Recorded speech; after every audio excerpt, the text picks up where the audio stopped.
પરીક્ષિતના અંત સમયે સ્વયં આવ્યા છે સુખદેવજી મહારાજ, અને જેવા આવ્યા પરીક્ષિતના આંખમાં આંસુ છે. ગુરુદેવ બરાબર ટાણે આવ્યા છો, 7 દિવસમાં મૃત્યુ છે, મારું મૃત્યુ સુધારવા માટે હે ગુરુદેવ તમે આવ્યા છો. બસ એ જ સમયે સુખદેવજી મહારાજે કીધું છે, મરવાનું તો શરીરે છે, આત્મા કોઈ દી મરતો નથી. હવે આત્મા મરતો નથી તો આને મરણ જીવનનું દુઃખ શું કામે લગાડવું?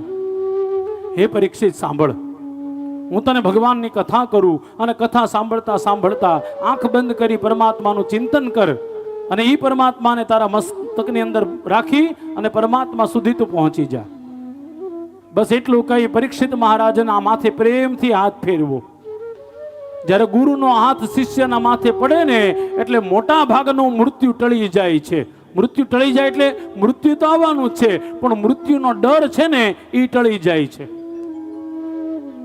ભાગવતમાં કથા છે, સુખદેવજી મહારાજના બગલમાં આસન હતું, આસન કાઢીને બિછાવ્યું, કમંડળ બાજુ પર મૂકી પગ ઉપર પગ ચડાવી પદ્માસનમાં બેઠા સુખદેવજી મહારાજ. પરીક્ષિત ચરણમાં બેઠો છે, માથે હાથ ફેરવતા ફેરવતા કહે છે, બેટા મરવું ને આવું માનવું એ તો મિથ્યા છે, બધાને મરવાનું. આયેગા સો જાયેગા, રાજા રંક ફકીર, બધાએ જવાનું છે. પણ તને ખબર પડી ગઈ કે 7મા દિવસે તારું મૃત્યુ છે. દુનિયામાં કોઈને ખબર નથી પડતી કે મૃત્યુ ક્યારે આવવાનું, પણ તને ખબર પડી ગઈ. હવે સાંભળ, 7 દિવસ સુધી તારું મૃત્યુ નહીં થાય. તારી જેવો ભાગ્યશાળી કોઈ નથી. કેમ? તો કે તારી રક્ષા કરવા માટે દ્વારકાધીશ તારા માના કોઠામાં આવ્યા હતા. એટલે હે પરીક્ષિત સાંભળ, હું તને કથા કરવા માટે આવ્યો છું. અને પછી તો સુખદેવજી મહારાજે પરીક્ષિતને કહે છે, પરીક્ષિત ભગવાનને મેળવવા માટે ધ્યાન કરવું જોઈએ. સ્થૂલ ધ્યાન, સૂક્ષ્મ ધ્યાન, 2 પ્રકારના ધ્યાન છે. હૃદયની અંદર પરમાત્માને બેસાડી આંખ બંધ કરી અનાથ આદિ સડચક્રમાં પ્રાણને ઘુમાવી અને બ્રહ્મરંધ્રમાં સ્થાપિત કરવા જોઈએ. અને જ્યારે બ્રહ્મરંધ્રમાં પ્રાણ આવી જાય ત્યારે ઓમ હરયે નમઃ, ઓમ નમો ભગવતે વાસુદેવાય આદિ મહામંત્રથી આપણા શરીરને પવિત્ર કરતું રહેવું જોઈએ. તમને બધાને પણ કહું છું, 2 માળા કરવાથી ભગવાન કોઈ દી મળે નહીં. એની માટે સતત પ્રયત્ન કર્યા કરો. હું તો ખાસ કહું છું, સ્ટાર્ટિંગમાં કદાચ માળા નહીં લઉં તો ચાલે, સ્ટાર્ટિંગમાં માળા લેવાની જરૂર નહીં. આંખ બંધ કરીને બેસી જાઓ વાલા, ખાલી ને ખાલી ધ્યાન કરો, આંખ બંધ કરીને બેસી જાઓ. આમ એકદમ સહજતાથી. ઘણા લોકો આમ ટટાર બે જાય, પણ ટટાર બેહવામાં રાહ જોવે હો, પાછા આમ થઈ જાય, ધીરે ધીરે પછી કડ વળી જાય. એની કરતા સહજ બેસી જાઓ, પૂજા કરો, ધ્યાન કરો, એકદમ સહજ થઈ જાઓ. મોઢા ઉપર એકદમ મામૂલી સ્માઇલ, હૃદયની અંદર ભગવાનની ભક્તિ. ક્યારેક ક્યારેક યાદ આવી જાય ભગવાનની તો આંખમાં આંસુ.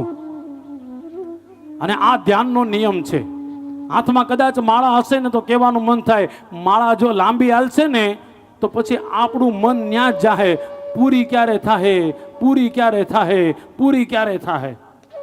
એની કરતા સહજતાથી બેસી જાઓ.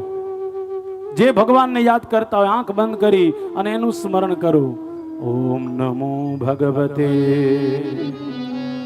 વાસુદેવાય, ઓમ નમો ભગવતે વાસુદેવાય, ઓમ નમો ભગવતે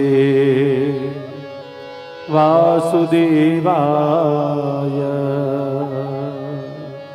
ઓમ નમો ભગવતે વાસુદેવાય. ભાગવતના 4થા સ્કંદમાં લખેલું છે, મંત્ર બોલતા વખતે એકદમ સહજ થઈ જાઓ. આંખ ખુલ્લી રાખો તોય ભલે, બંધ રાખો તોય ભલે. બંધ રાખો તો ભગવાન જલ્દી દર્શન આપે, કારણ કે આંખ બંધ થઈ જાય પછી દુનિયા દેખાય નહીં. દુનિયા ન દેખાય એટલે પાપ ન થાય. પેલું પાપ બંધ થઈ જાય, આંખથી વધારે પાપ થાય ને. જ્યાં સુધી દ્રષ્ટિ પડે ત્યાં સુધી પાપ. એટલે પહેલા આંખ બંધ કરી દો, પછી તમારી ઇન્દ્રિય કઈ કાબુમાં રાખવાની? તો કે મનને કાબુમાં રાખવાની કોશિશ કરવાની. આંખ તો કાબુમાં આવી ગઈ, હવે મનને કંટ્રોલ કરો. અને મનને કંટ્રોલ કરવા માટે મંત્ર સતત ચાલુ રાખો. ઓમ નમો ભગવતે વાસુદેવાય, ઓમ નમો ભગવતે વાસુદેવાય,